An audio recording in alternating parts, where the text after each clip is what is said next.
بسم اللہ الرحمن الرحیم۔ جانتے ہو تہجد اتنی لاڈلی عبادت کیوں ہے؟ کیونکہ فرض نمازوں میں اللہ رب العزت تمہیں پکارتا ہے، اپنے پاس بلاتا ہے، پھر تم اس کی جانب جاتے ہو، لیکن تہجد میں تمہارے دل کی طرف تمہیں اس تک جانے پر مجبور کر دیتی ہے۔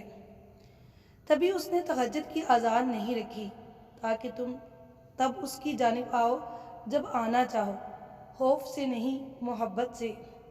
اور جب تمہارا دل تمہیں اللہ رب العزت کے روبرو لے جاتا ہے تو وہ تمہیں تھام لیتا ہے۔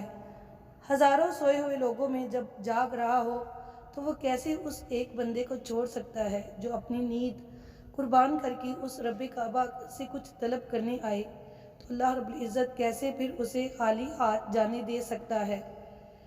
لاڈلی عبادت تک تو وہ اپنے لاڈلے بندے کو ہی لاتا ہے، اور جب لاڈلا کسی چیز کی فرمائش کرتا ہے تو وہ فرمائش ہر حال میں پوری ہو کر رہتی ہے۔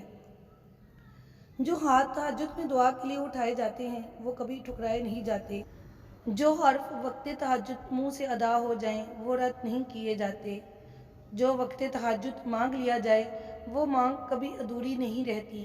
اللہ رب العزت سے مانگو اور بار بار مانگو، تب تک مانگتے رہو جب تک وہ اس چیز کو تمہاری جولی میں نہیں رکھ دیتا، تمہارا دل بدل نہیں دیتا۔ تم اس سے امید لگائے رکھو، وہ اس امید کو کبھی ٹوٹنے نہیں دے گا۔ تہجد کے سجدوں میں بہایا گیا ایک آنسو ساری زندگی بدل دیتا ہے۔ سچے دل سے مانگی گئی بس ایک دعا نصیب پلٹ دیتی ہے۔ اللہ ہم سب کو تہجد پڑھنا نصیب فرمائے، آمین ثم آمین۔ روزانہ اسلامک معلومات کے لیے میرے چینل کو سبسکرائب کیجیے۔